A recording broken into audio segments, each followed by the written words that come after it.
Hello, hello, hello, and welcome to another episode of the College of Creation. My name is Dan. And my name is Michael. And we are Dungeons & Dragons DMs who love to homebrew items, spells, creatures, and features for D&D. How are you doing today, Michael? I'm very excited today. Yeah, it's a good one. It's a good one. Super excited today. Yeah. Every week. Oh, I'm so sorry. I'm good. I'm doing great. I'm feeling very good. It took me a minute to come up with things for this week. I had a couple of things that were just like ready right out of the gate, and then I had that slow trickle of ideas over the course of the week that I was just like, this is such an open prompt that I just decided to make those things too. So it was great, and I managed to squeeze out one final big idea that I'm really excited about.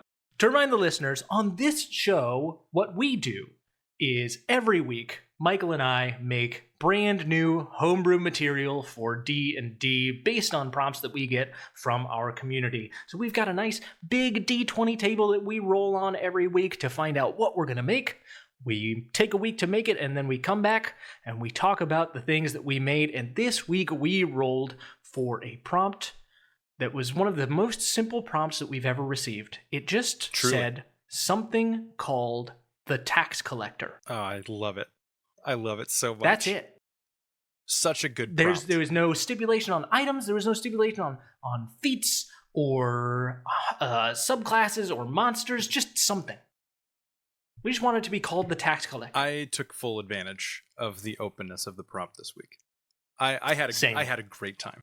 Yeah, no, this one was a really fun experience. I think this really pushed that side of me that wants to balance the whimsical with the mechanically cohesive and coherent. Absolutely. I love a prompt like this because it just lets me be creative and follow whatever idea. So I will fully admit that not all of these are called the tax collector, but they all started from the point of me thinking of a thing that I could make based on the name, the tax collector, and then I let them take whatever form they decided to take from there out. I was in a similar boat. I used the umbrella of the tax collector and then kind of delineated down from there. So not everything I made technically is called the tax collector, but it's all within the same sphere. Same. Mm-hmm. Very much the same. I all to be used in congruence. Yeah. I ended up taking a very interesting. I'm not really building around a theme this time, or I guess I'm not really building around a mechanical theme this time around. They're not all specifically things that do X or Y or Z. They are all based around the theme of this sort of like financial aspect or the taxes, a percentage, a finance percent, whatever. I had a great time though. It was very fun. Me too. I'm also excited. This is not in relation to our prompt at all or this show, other than the fact that it's D&D related. I'm also very excited because I had a first experience very recently that I'm very excited to talk about with you.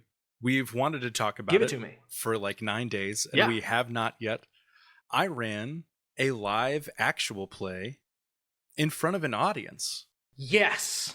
It was wild. Not at all what I thought it would be. I thought it would be much more stressful, and it was almost no stress at all once it started. And it was the coolest situation. I was not the one that organized it. A friend of mine approached me to help them make it. And the whole premise of the day was that there are 6 drag performers that were interested in doing a drag show a little bit differently. And one of them plays D&D. So they said, why don't you come and run a D&D game for us, and we'll perform drag also. And it was fantastic. It was the last day of Pride Month. It was on June 30th. All the players at my table were drag performers, 5 of which are completely unfamiliar with D&D. It was a wild time to be had. I had audience members rolling dice for us. I had audience members playing amazing NPCs for us. The owner of the bar that we were that we were doing it inside of ended up being the villain of the whole story arc. And he leaned in. He is also a D&D player, so it was a little luck of the draw there. But it was fantastic. It was an electric day, and the performers that had not played before were a bit uneasy at first, but once they figured out what it was, they all leaned into it as well.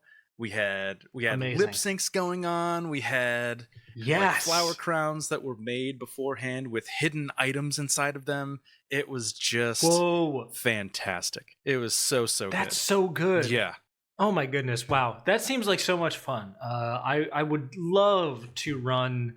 I mean, especially like a Pride drag D&D live show. But I would just love to run any live D&D event because I've been to a few, and they're always so much fun because of that audience participation level. Because it's improvised. Everything is just like off the cuff, and especially when you can bring it around a theme like that, and like bring in those elements as well of like.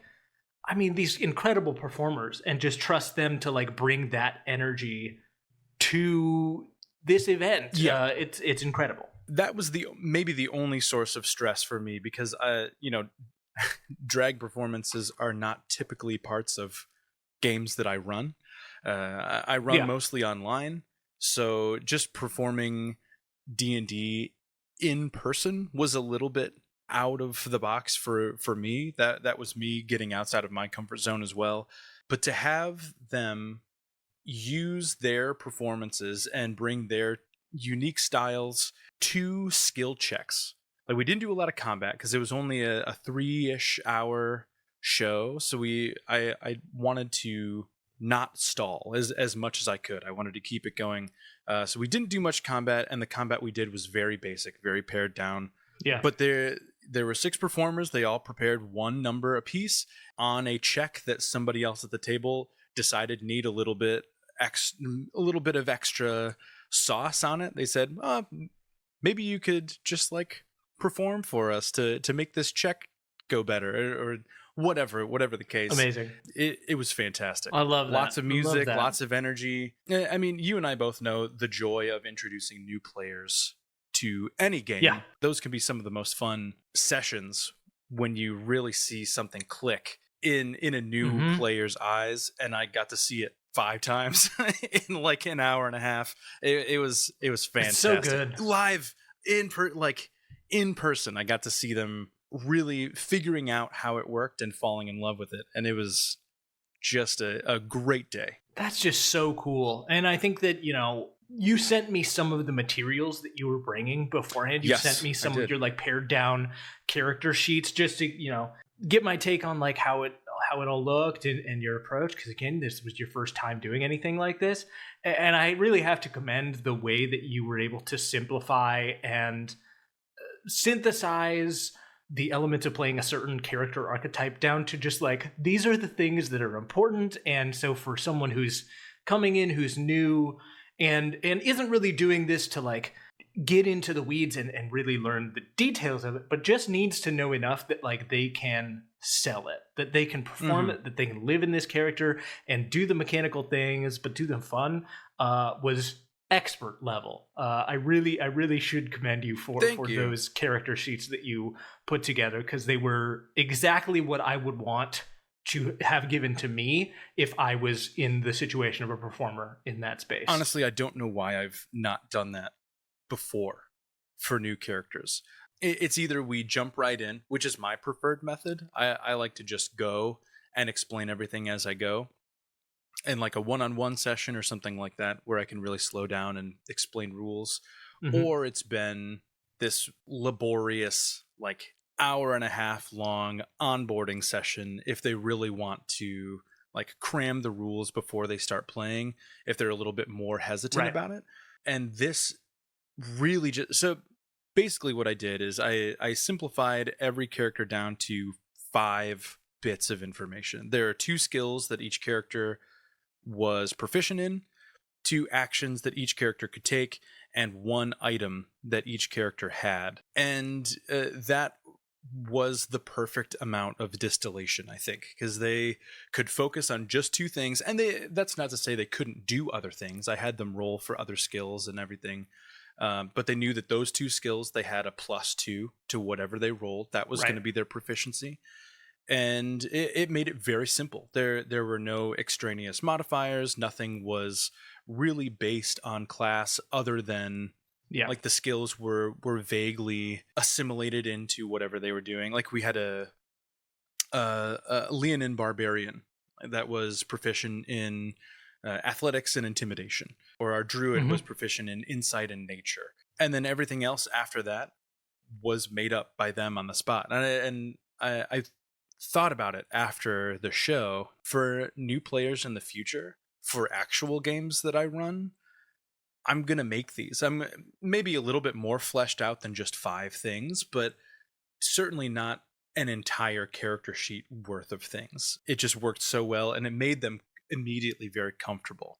Yeah, because especially in the character building phase and like the early play phases for new players, the choice paralysis can be a really big problem. And that's not just D&D, that's a number of other games. I play a fair bit of Fantasy Age as well, which has a stunt mechanic where if you roll doubles on 2 of your dice, you roll 3d6. If you roll doubles on them, you get stunt points that you can spend to do cool things. But there's a whole big list of cool things that you can do.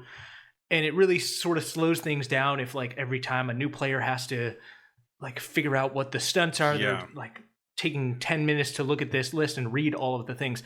So one of the cool things you do there is you, during character creation, be like, look at the stunt sheet now and write down 2 or 3 that are like based on this character, what they do, how they operate in the world.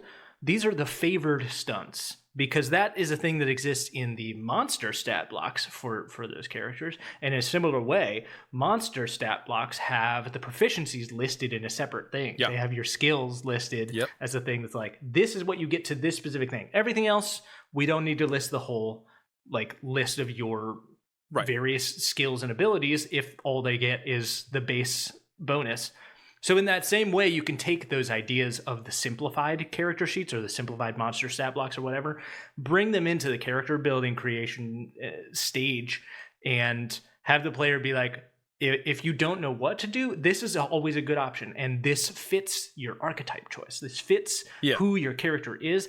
And then once you get a better sense of the system, once you get a better sense of the character and how to play, then you can take a little more time to dig into those. But when you're learning, having that quick reference stuff, massive. And it let me kind of soft suggest things without taking over completely. Players need help. New players need a lot of help.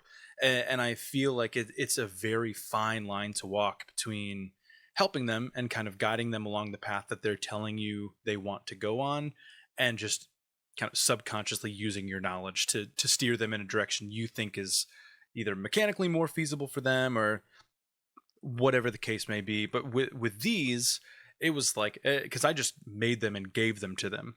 They're like, I don't know how to make a character. We don't have enough time to sit down and make a full character. So I said, you choose your species and your class. You choose those 2 things and like what else you want to do.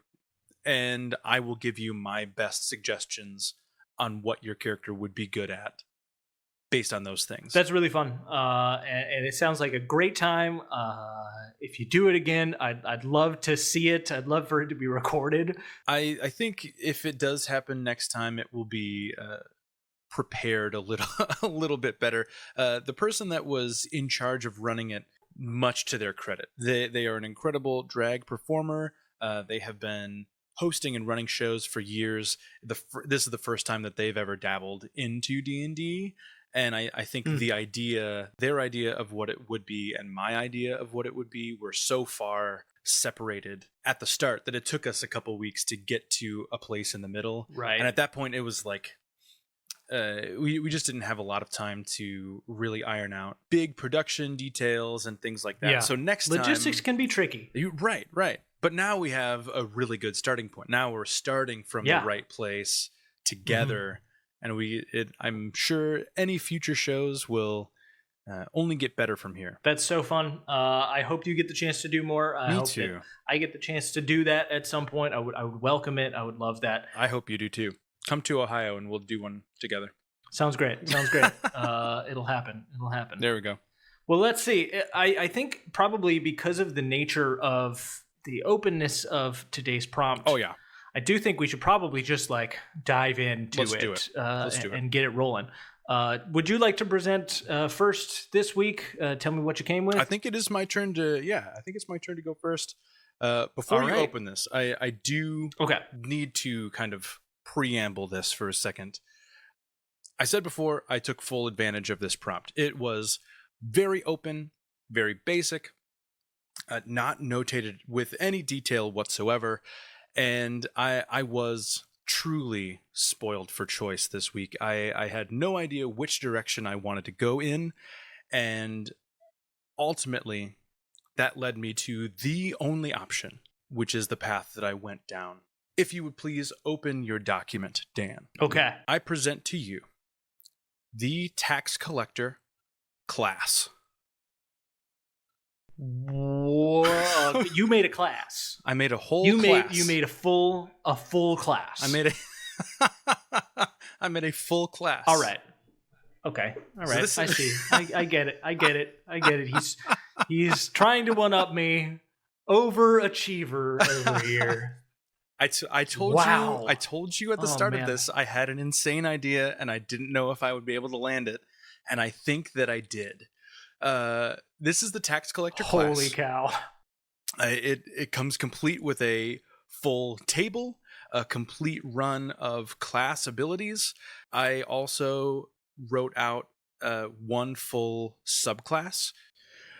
So I'm not really sure where to start here, because there's a lot. For those of you listening at home, it may be beneficial to you this week to head over to Patreon. No need to pay anything right now. Just look at the free file. Just so you can follow along, because I may not go over everything in explicit detail for the sake of time.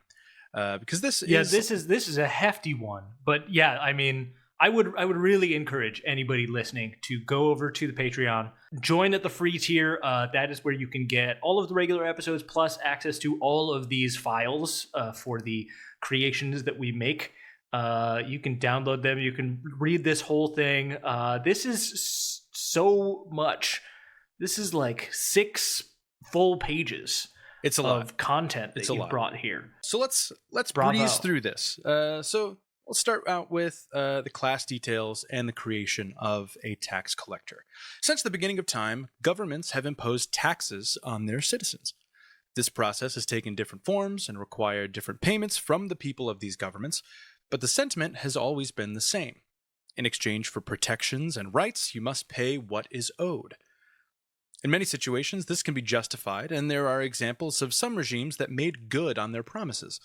But in other situations, however, a government might struggle to hold up their end of the bargain. As long as taxation has been in practice, the collectors have been hard at work. Always vigilant, cunning, and persuasive, these charismatic brawlers will stop at nothing to seek out those that have not paid. Once they find a creature that must pay up, they issue their tax without question or hesitation.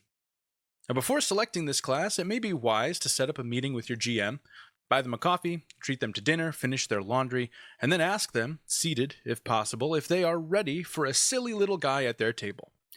If they are, think about just how silly you'd like to get, and if it fits with the story and the tone the Game Master has decided upon for the campaign. If you both agree that it all works out, go ahead and begin building your tax collector. It's necessary to think about what division of finance your character might have studied, if they studied finance at all. Sometimes the best tax collectors know nothing about the vocation they've chosen, carried only by the immense confidence that can come with a 6-figure salary plus bonuses. This is a wonderful and wild thing. I told you the other day that it's something that should never have been made. on this show. Okay, so you've got a quick build here. You've got some quick build basics. Charisma and dexterity seem to be the two sort of primary I'm thinking goals here. A charisma and dex build, intelligence swapped out with dexterity if you're looking to be more of a tactician from afar. If you want to get up in the fray, there are certainly things within the class features that can allow for either of those options. I would dump strength and wisdom as much as you can with this class. Okay, low strength, low wisdom. Low strength, you low you also wisdom. have some multi-classing requirements that we don't have to go through, or multi-classing changes unless you really want them. Yeah, I think the only thing with the multi-classing that really should be stipulated, it's not a spellcasting class. So I did stipulate if you do multi-class into or from a class that has spellcasting as a feature, charisma would be your spellcasting ability, or it can be used as your spellcasting ability. For proficiencies, you've got light armor and shields, simple weapons, calligrapher supplies and forgery kit, saving throws, charisma and intelligence. And then skills, you can choose 3: arcana, deception, insight, history, intimidation, investigation, perception, and persuasion. All primarily intelligence or charisma based skills. Starting equipment, simple weapons, armor, leather armor, and then I said an abacus and either calligrapher supplies or a forgery kit. An abacus, Gotta have the abacus, of course. Gotta have it. Starting from the beginning, at level 1, we have a feature called Pound of Flesh. When you hit another creature with a weapon attack, you can pose a tax on them. No additional action required from you. They must subtract your proficiency bonus from their next roll. You then add that bonus to your next attack, ability check, or saving throw. So you're just taking a little from them, giving it back to yourself. You can use that a number of times, equal to half of your tax collector level, and regain after a long rest. Pretty simple. And then the damage tax, I think this is kind of the crux. This is the thing that grows throughout the class with you. Also at level 1, you can reduce the damage targeted towards you once per round. When you take damage, you can subtract 1d6 from the total. Again, no action required. Instead, gaining that amount of temporary hit points. The amount of dice increases as you gain tax collector levels, changing at 5, 10, 15, and 20 to 2d6, 3d6, 4, and 5d6, all the way through that scaling. So it's reducing your damage that you take and pumping you full of temporary hit points. Wow. At second level, you gain your financial focus, which is your subclass. You can choose a financial focus to further specialize in the art of making life difficult for everything else. The financial focus you choose grants you features at second level, then again at 7th, 13th, and 17th. So you have 4 feature levels there. At third level, you gain an expanded tax feature. This is very invocation or metamagic-esque. At third level, you gain 1 expanded method of taxation. Your expansion options are detailed at the end of the class description. When you gain certain tax collector levels, you gain additional expansions of your choice, as shown on the expanded taxes known column of the tax collector table. If you scroll down a little bit, there's a sheet, there's a page here that's just tax expansion options. So you have things like capital gain that increases your pound of flesh feature by 1. You have things like flat tax. When you use your damage tax feature, you can decide that the result of all of your d6s are 3 instead of gambling on a low roll. Windfall tax. When another creature scores a critical hit against you, you have advantage on your next attack if you target that same creature. So you can kind of give that back a little bit. And these are all minor bonuses that don't really progress with your leveling, but they give you a few extra abilities as you go. You can get a total of 5, but that's not until level 17. Yeah, that makes sense. Yeah, the names of these. I just have a question for you, Michael. How much time have you been spending on the IRS website recently? Okay, so on your homepage, when you open Chrome, it gives you 8 icons of the websites that you visit most often. Mm-hmm. The federal tax glossary is now number 6 out of 8. Yeah. Extensive, We got standard extensive deduction. research. Whenever you finish a long rest, choose a number of creatures equal to your charisma modifier. Those creatures gain temporary hit points equal to your tax collector level. We've got tax credits. We've got withholding. We've got a windfall tax. When another creature scores a critical hit against you, you have advantage on your next attack if you target that same creature. That's a great feature and a good name. Oh, thank you. Thanks. It makes complete sense. To be fair, I have worked within the realm of taxes for quite a while. I used to be a title clerk in Ohio, so I worked with tax every day, and currently I work in financial aid. So I don't work directly with taxes, but I work with 1040s and like tax documents all the time. So a percentage of these I already had in my brain, and that's kind of what pushed me to look into other names for these and adaptations of the real world things into the game world. So I had a head start. It wasn't just diving in blind and trying to figure things out. So far, this is all quite good. Thank you. I do wonder about the damage tax also granting temporary hit points, but I think that is the thing to discuss later. Well, it's once per round, and temp hit points don't stack. So the most you can get on a round, until, I guess, let's see. Damage tax starts increasing at level 5 to 2d6. I mean, even at level 10, you're looking at a total of 18 that can't ever go higher than 18. But maybe I stretched that out. Maybe it doesn't get up to 5. Well, you're reducing damage, and then you're also getting temporary HP, which also means that the next time a creature hits you, you could also reduce the damage that would reduce your temporary HP. It's true. So you could just it's very tanky. It was very tanky. I suppose it's possible to blow through those temp HP. My urge would be to limit that somehow, but I don't know exactly how. Anyway, It doesn't matter. Let's move on. Okay, you've got ability score improvement here as normal. You've got an extra attack, cool, as normal for a martial type class. At 5 and up to 3 hits at level 14. Okay. Level 6, you gain a notoriety feature. You choose a creature that runs a business, sells any type of ware, or otherwise works directly with money. Makes the following rolls at disadvantage. All intelligence or charisma saving throws that are prompted by you. All deception, intimidation, and persuasion checks made towards you. And any check contested by a check of your own. Starting at level 9, you can impose a spell tax. As a bonus action, you can mark another creature for taxation. The next time the marked creature casts a spell of 5th level or lower, it instead does not cast the spell, and the creature's spell slot is used regardless. You can only use this once per long rest, and at 18th level, it's up to 6th level spells or lower. Like, you're not stopping a wish spell or anything, but it gives you 1 free counterspell per long rest. Nice. At 11th level, you gain an additional item attunement slot. This is the allocated property feature. This slot can only be filled by an item with a rarity of rare or lower.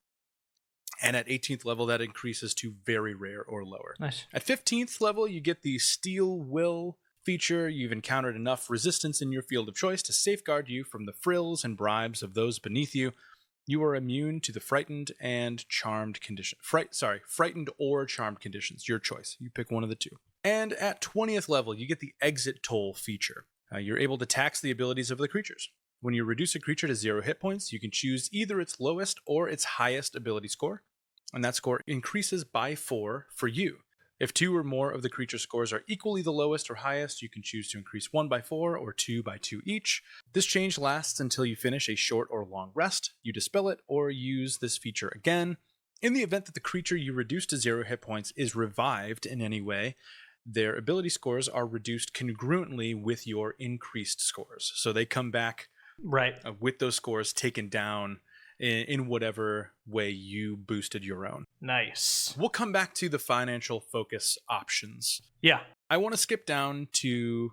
Actually, do you have any commentary? I feel like I'm just steamrolling through all of this stuff. No, this is great. It's all very fun. I would play this guy in a heartbeat. I have a character even that is currently spec'd out as a warlock, but I actually kind of like Arlo Silverstone as a taxman. It makes sense for that little guy, and Perfect. I think I would have a good time with it. Perfect. We're going to drop down here a couple pages to the subclass that I wrote.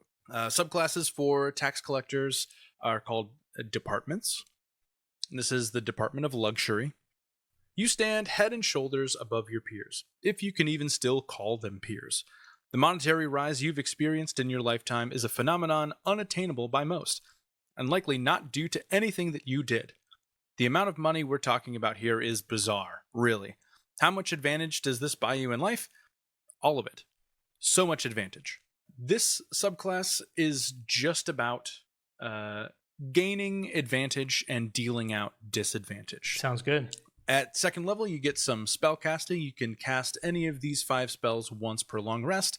That's Distort Value at first level, Enhance Ability at second level, Bestow Curse at third level, Faithful Hound at fourth level, and Legend Lore at fifth level. Those are spell levels, not tax collector levels. You also get a Head Start feature, which gives you 3 free skills that you always roll with advantage. So you choose 3 skills, and you have advantage on those skills for free. Also at second level, you get the On the Backs of Others feature. As a bonus action, you emanate an air of superiority. For a minute, when another creature attempts to hit you with a weapon attack, they must succeed on a charisma saving throw, or be forced to select another target. For the duration after the failed save, an attacking creature has disadvantage on all attacks against you and advantage on attacks against any other creature than you. So it is just forcing people away from you. Just getting people away. At 7th level, you have the Hedge and Short feature.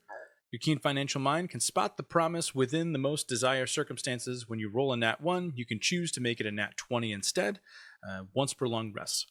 At 13th level, you have advantage on all saving throws. Additionally, when you fail a saving throw, you can choose to succeed instead. You can succeed in this way a number of times equal to your proficiency bonus rounded down, and regain all expended uses after a long rest. Wowee. And at 17th level, when you elect to purchase a good, service, item, or other costly endeavor, you can choose to receive it for free. The seller or producer of this good or service must oblige, but does not necessarily need to do so happily or turn it over without an argument. You can do that once per long rest. And that is called the 1% feature. Wow. This is a lot and makes me feel feelings. But yeah, no, that's very funny. You have a couple of the other departments, seems like maybe theorized and listed, which I would like to also go through. Yeah. So the Department of Fraud being illusion-based as a 1/3 caster, primarily using illusion. That sounds pretty good. Mm-hmm. Department of the Lien Holder, vehicle specialist with the ability to attack mounted foes and take their vehicles or mounts. That's pretty good. Department of Malpractice, taxation whenever other creatures regain hit points or heal others. Take a slice of the healing for yourself. That's very fun. And Department of Mergers and Acquisitions, based around the idea of synergy and imitation. Learn new abilities from other creatures and use them for yourself. At later levels, block those creatures from using their abilities while you are using them. That's the one I would have the most fun with, I think. That's very cool. I was so close to building that one out, and then just the luxury ideas started coming in, and I was running out of time this week, and I wanted to make sure that things were like somewhat put together. I didn't want any holes in the things that I was presenting. But yeah, I envision the M&A tax collector in battle, and they see a bard use bardic inspiration, and they're like, no, I'm going to take that instead. And so you gain X amount of bardic inspirations, and wherever you have access to it, the bard no longer has access to it. So it's just transferring the ability to you. Too funny. Temporary taxation, essentially. Yeah, great. But that was the idea for that one. Yeah. Yep, very fun. But that's it. That's everything that I made this week. It's very fun. Yeah, obviously, primarily the big thing is the class, which I have to commend you on, because making a class is hard. Yeah. And figuring out all the right markers for all the things, pretty tough. And this feels pretty fun to me. I think the tax expansion is great, or the expanded tax options, all really, really fun. I really like the idea of a non spellcasting charisma based class. We've got charisma based classes, but they are all spell casting focused charisma classes, and you can build out a charisma based rogue and it works. But for this to be specifically like charisma is going to be ideally your top score for this. Yeah. But it's also not spellcasting based is, I think, really unique. Creates the option for you to have a face in the party that's not also a glass cannon. Right. That has some of that and isn't, is sort of the opposite of a paladin when it comes to the need to be a moral pillar for the party. You certainly can be. It sort of fills a different niche entirely. Yeah. It's a lot more ambiguous on what it should be. And that's what I wanted to hold on to. Obviously, there are some pretty overt suggestions that that taxation in and of itself is problematic, but that's not necessarily how you would have to play a character. It's not as, there's nothing built into it like paladin oaths or a divine domain for a cleric. It's all just kind of like, this is who you are, this is your job, and you just decided to start adventuring one day. One thing I would recommend, though, just to add on here, I think you need to make just the general appearance and layout of this sheet as needlessly confusing as possible, please. It should not be easy to make a tax collector class. You should have to go through multiple different forms actually come out with a cohesive character. I need the full 37-line 1040 document with all of this information on there. Yeah. Deeply important. I want you to play this class, and I'd really love for you to play test it. You're not going to understand anything about it, though. You'll have no idea how to do it. Mm-hmm. Yeah. You need to complete a no less than 40-hour online training course to get a certification to then go on to prepare and play this class. Incredible. Great stuff. Thanks, man. I enjoyed this a lot. Well, let me show you what I made. Perfect. Let's get into it. I'll try to go quick as well. We got a bunch to get through here because I came with 6 total things. I thought I was on 5. No, I did 6. All in various categories. So I'm just going to start from the top and run them all down. They're not all called the tax collector, but we'll start with the actual tax collector. Sure. First idea I had. This is an item. This is armor. Scale mail. It is legendary and requires attunement. The tax collector is a magic sentient suit of armor that grants a +2 bonus to armor class. Anytime the wearer takes damage, the amount of damage is reduced by 10%, rounded down. If the armor has not absorbed at least 100 points of damage in a 7-day period, it instead grants advantage on all attack rolls made against the wearer until it reaches that threshold. I love that. Sentient armor. The tax collector is a sentient, lawful, neutral suit of armor with an intelligence of 17, a wisdom of 15, and a charisma of 13. It has hearing and dark vision out to a range of 120 feet, and the armor can communicate telepathically with its wearer and can speak and understand common. The tax collector's personality is that it is single-minded in its goal to collect its percentage. Attempts to avoid damage or to resist the tax collector are met with frustration and constant badgering about when its payment can be expected. Over time, it will attempt to win its wearer over to this goal. That's so good. That's my guy. I like him. He wants you to take damage because he needs to take a little bit of damage off the top. It is very important to him, and so you're gonna have to keep taking damage as long as you are attuned to the tax collector. Right. Great little piece of equipment for a paladin or even an armored barbarian if you want to go that route. Yeah. Fighter, obviously, you just get in there, take some hits. This will encourage you to continue doing so. That's great. Then we have a spell. Okay. We have a first level evocation spell called Price Gouge.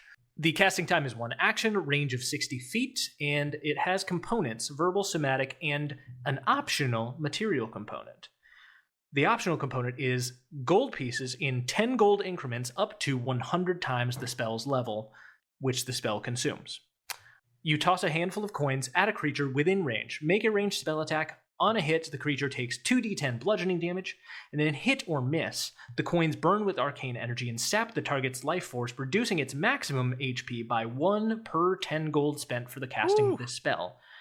And then when you cast it at higher levels, you obviously can contribute more gold to the fund, but you can also increase the base bludgeoning damage by 1d10. That's great.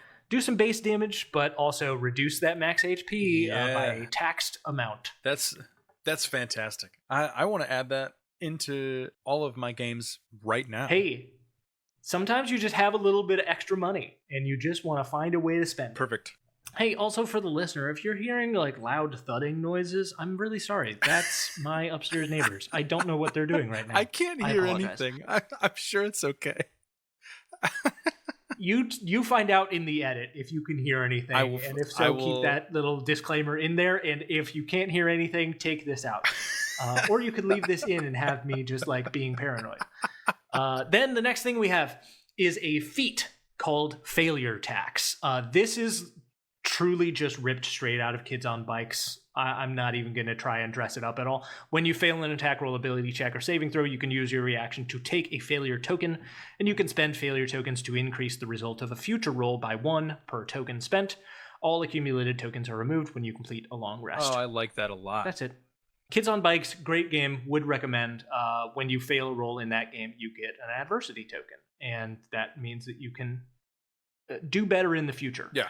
A great little mechanic just to make your failures not always feel so bad.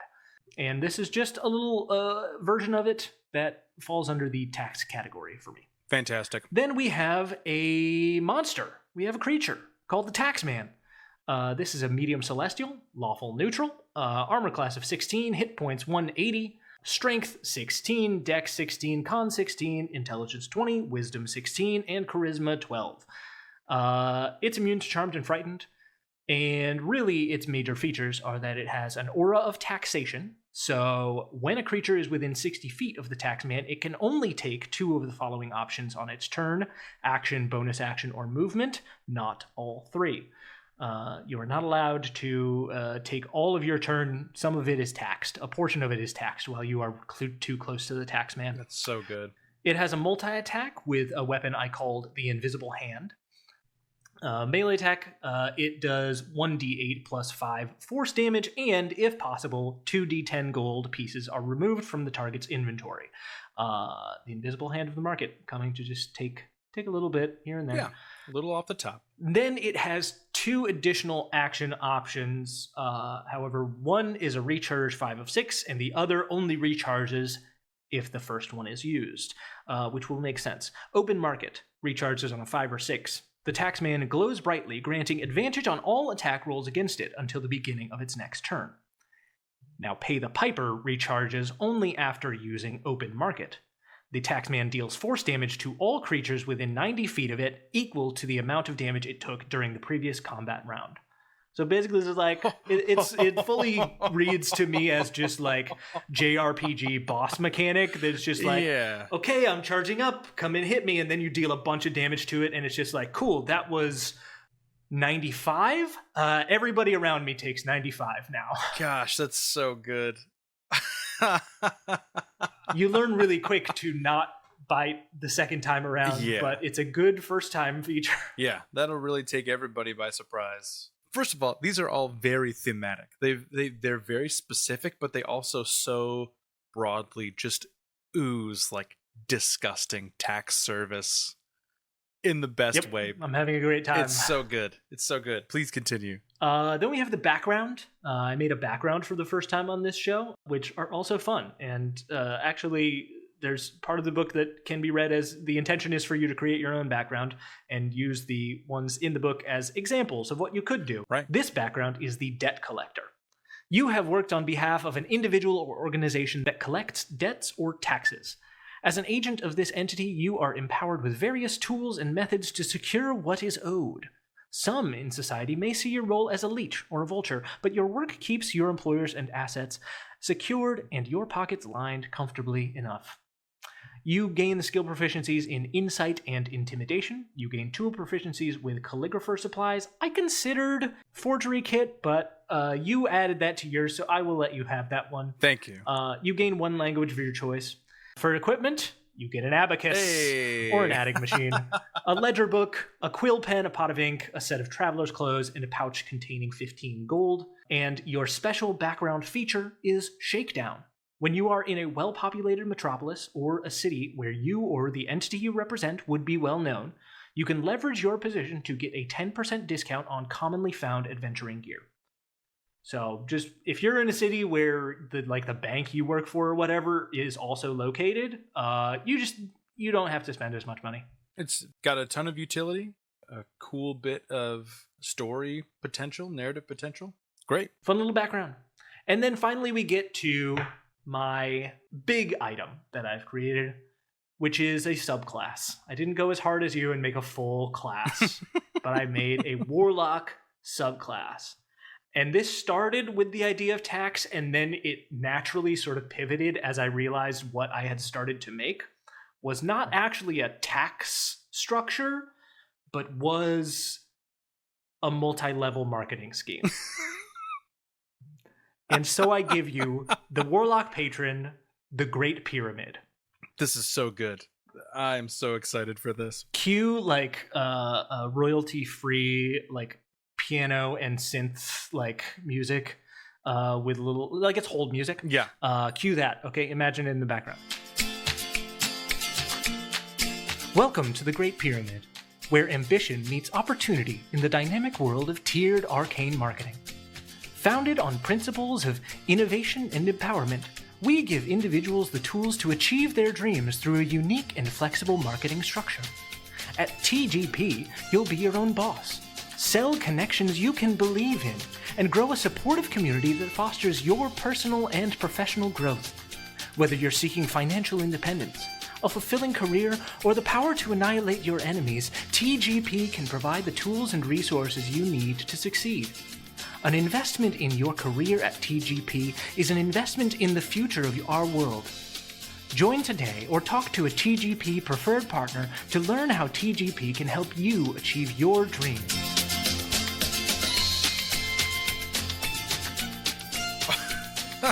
Fade out training video goes to black. Gosh, coming soon to the College of Creation podcast, Dan and Michael make an entire TGP dungeon. Yep. The Great Pyramid. Spell purchasing is the first feature you get as an inductee into the Great Pyramid. At first level, TGP offers you unmatched flexibility. When you learn a new Warlock spell, you can spend gold determined by the below table to learn a spell from any spell list.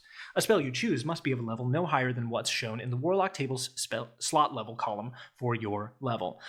So Bard, Paladin, and Sorcerer spells are a little bit cheaper. Artificer, Wizard spells are sort of mid-tier, and Cleric, Druid, and Ranger spells are the highest tier, with various tiers within each of those for first level spells, second and third, and fourth and fifth level spells grouped together into pricing tiers. So whenever you gain a level that lets you learn a Warlock spell slot, bribe your patron. If you give a little bit, you get a little bit. That's so good. That's genius. Pay some money, get a spell that you normally wouldn't have access to. Fantastic. I love it. What's going to happen, though, with this class, as is necessary for the fantasy I'm creating here, everything here costs money. It turns out progressing at all in this class kind of costs money. Yeah. Only the people who are able to really leverage the ability to get money will be able to get everything they want out of this subclass. At first level, you also get a recruitment bonus. As a TGP success representative, you will build a community of sales peers as you travel the world. If you spend 10 minutes talking to a creature, you can force it to make a wisdom saving throw against your Warlock spell save DC. On a failed saving throw, the creature is convinced to join TGP and joins your downline. The target creature must meet the following qualifications. It must have a CR no greater than your Warlock level. It must have an intelligence score of at least 6 and must understand your spoken language. And it must not be immune to the charmed condition. Fair. A creature that joins your downline immediately gives you gold equal to 1d6 plus your proficiency bonus, if possible. If a creature succeeds on this saving throw, you cannot use this feature on that creature again for 30 days. So if somebody does not go in for your pitch, you cannot pitch them again over and over and over again. You've got to give it some time. Come back to them later. That's so good. So you get a little bit of gold every time somebody joins your downline as these things work. I just am noticing right now that I didn't actually put the level markers in the listing here for most of these, but I know what they are, so I will tell you. That's fine. At 6th level, you reach the level of Preferred Partner, or PP, as they call them in TGP. Sure. As a preferred partner, TGP helps your investments go further towards your success. You can use a bonus action to spend gold to restore one of the following features. HP equal to 1 per 5 gold spent, 1 hit die for every 20 gold spent, or 1 Warlock spell slot for 50 gold per slot level. When you use this feature, you cannot do so for the same option until you complete a short or long rest. Totally fair. I can't wait until I myself am a TGP PP. Yep. PP is not really the goal, Michael. It's important to make sure you're setting your sights on the future of your horizons, because the next step beyond PP is EE. Yeah. So really, you should be shooting to join the TGP EE community. Elite executives, which you gain at 10th level. Elite executives at TGP are top earners, and our most diligent EEs can inspire their PPs to even greater success.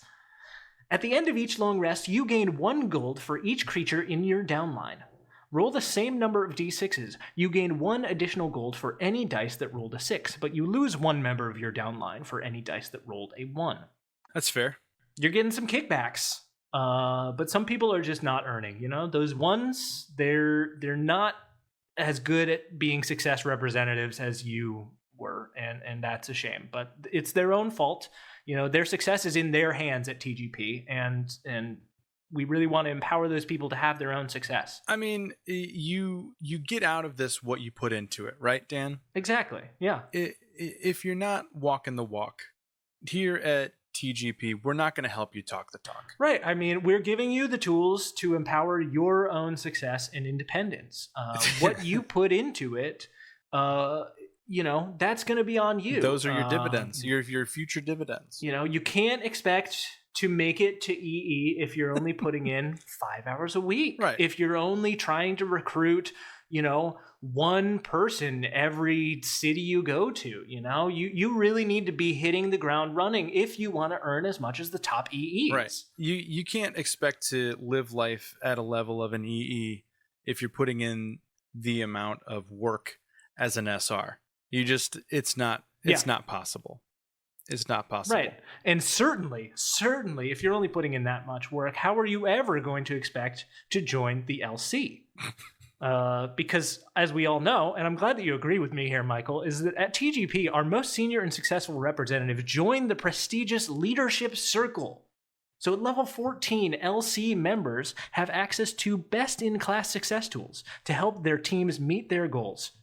And you can spend 10 gold as a reaction to force 1 creature you can see within 60 feet of you to re-roll an attack roll, ability, or saving throw. If you use this feature more than once per short rest, the cost doubles each time you use it after the first time. Yeah. So my immediate thought here, and I'll get into an actual dissection in a second, but my immediate thought was, as you were reading this, I thought when we made our randomized rogues, though that would be the peak of 2 creations that we made blindly of each other that would work the best with each other in a game. I thought that was insurmountable. There's nothing I want more than to run a game where one player plays a tax collector and the other player is playing a TGP warlock. On a mechanical level alone, the amount of money a tax collector could bring in and help fund the warlock, it's symbiosis in the best way possible. Hey, how else is this warlock going to be able to achieve financial independence if you don't give them a handout that will give them a little nest egg that they can achieve that financial independence? We're not going to be able to make it to the LC if we don't have a little help from the tax man, It's what you put into it, though, right? You're in charge of your own success. It's true. Whether or not the effort that you put in is asking your tax collector friend for help. Not only is this a very mechanically sound subclass, It is a searing analysis in explicit detail of some of these schemes. I don't know if you have seen a Cutco demonstration with your own eyes. Yes, absolutely, I have. As if it's burned into the backs of my eyes. I remember the time when I was like 16 or 17, maybe. Our 18-year-old neighbor across the street, my childhood home, came over into our house and demonstrated a set of knives for my parents. And they were very kind to him, and he was super excited about everything. And he was establishing this whole lore of this company that he was working for. And then he left, and both of my parents were just laughing about it and just destroying this. Not him specifically, but just like, oh, it's a shame. That's too bad. He seemed like a really nice guy. Yeah. This is that vibe just from the inside out. And I almost have no words. This is the last thing I expected, and I'm so happy that this happened. The acronyms alone just make me so happy, because that's so indicative. I'm also very happy with it. That's the exact type of thing. It's a business that's ambiguous enough and confusing enough with its verbiage that nobody within the company actually knows what's going on, and it moves so fast that the people that you're trying to recruit into the company don't know what's going on, and they're just like, great, I'd love to be.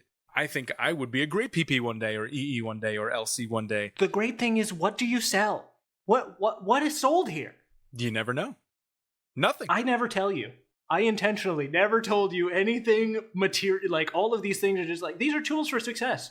What's the success though? What is being sold other than my money to you for you to give me more tools? Investments. I'm confused. Investments that go towards your success. It's an investment in your future, Michael. Yeah. It's an investment in your future and the future of the world. Right. We're changing lives out here at TGP. I had too much fun with this one, and I know it's not a tax collector, but like I found the idea and I was like, shoot, it needs to happen. It has to happen immediately. And so I did, and I am in love with it. I will say, aside from all of the disgusting overtones that are here, the spell purchasing mechanic is genius. Oh, thanks. It's way too expensive than it should be because of the nature of the subclass. Yeah. But man, it's so good. And the way that it's broken down is too easy to follow for what the subclass is. It's just like my tax collector, needs to be more complex. It should be a little more complicated. Needlessly. It should really be a lot more circuitous to get to a real answer. What am I actually allowed to do here? What am I doing? That kind of begs the question, though. Do I try and be meta with this, or do I actually make something that somebody would want to play? And I think we got to go with the latter, unfortunately. As much as you really want to lean into the joke that is involved there, I do think if it has any legs at all, it really needs to be legible and understandable. Yeah. I really like everything here. I 100% would play the Great Pyramid Warlock. Well, great.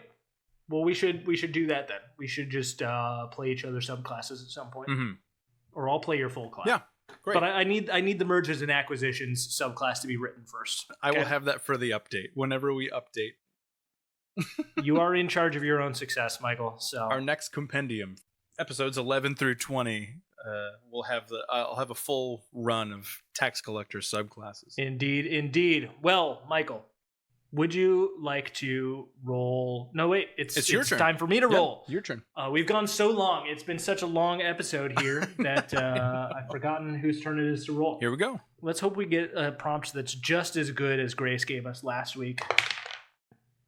That's a 17, Michael. 17 today. That's going to be ammunition with variable damage based on the user's class or subclass. Also from Grace on Discord. That's from Grace again. I was going to say, Grace.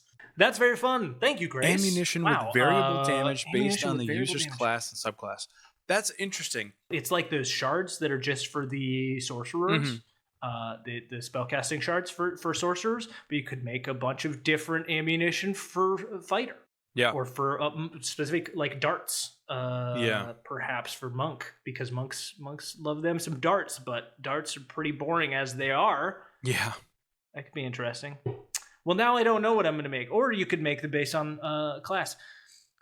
You know, I had that basic idea that I decided to pivot on for the level scaling item. Yeah. That had a way too complicated table for all of the different like class types, either martial, half caster, and full caster.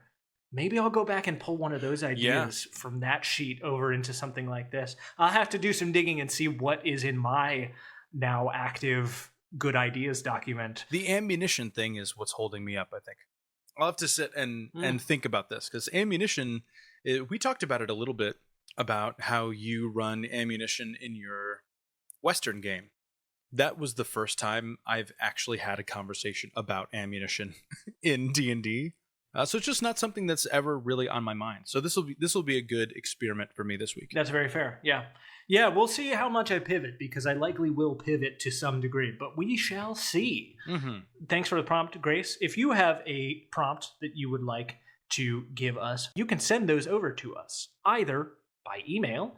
Send us an email at collegeofcreationpod@gmail.com, or you can go and find us over on Patreon. That's patreon.com/collegeofcreationpod, and send us a message on there. Dan, this was a pleasure. Yeah. Surprises abound. Great episode. What a time. I had a great time. I was shocked by the fact that you made a full class. Congratulations thank you. On being the first to do it. Well done. I knew one of us was going to get there eventually. I did not. I didn't think that was actually going to happen. It truly was. I had so many different... I started with a list of items, but it was all just like stuff that was just too insignificant to really stand on its own. And so I just started writing those ideas down and kind of pushing them off to the side. I was like, I think I have enough here for an entire class. I think I have enough where I can just move stuff around and rescale it and re-level it. Sometimes you just have to allow the creation to become what it wants to be. And I'm very glad you did. Until next time, Michael, do you have anything else to say to the people before we say goodbye? Dan, you know I always have something that I'd like to say to the listeners before we say goodbye. Today's is targeted towards those players, those GMs, those TTRPG enthusiasts who have spouses or partners that are not TTRPG people. There is a specific sect of us out there. I am one of you. My partner does not play D&D. She is not interested in TTRPGs at all. In fact, she thinks it's boring. I implore you, persevere. You don't have to talk to them about it. You find people on the internet for that. It's okay to have your own interests, and in communicating with your partner or your spouse or your friends, carve out some time for yourself. They can do the thing that they like to do, and you can do some D&D stuff. Yeah. There's all kinds of different ways to have fun and to have fun together. Doesn't always have to be the same things all the time. Correct. Find something that you both like. That's what you can spend your together time on. Mm-hmm. Well, Michael, always a pleasure once more to speak to you, to see what you make. I will look forward to seeing what you're going to make next time. Likewise. And we will talk to the listeners then. Goodbye. Goodbye.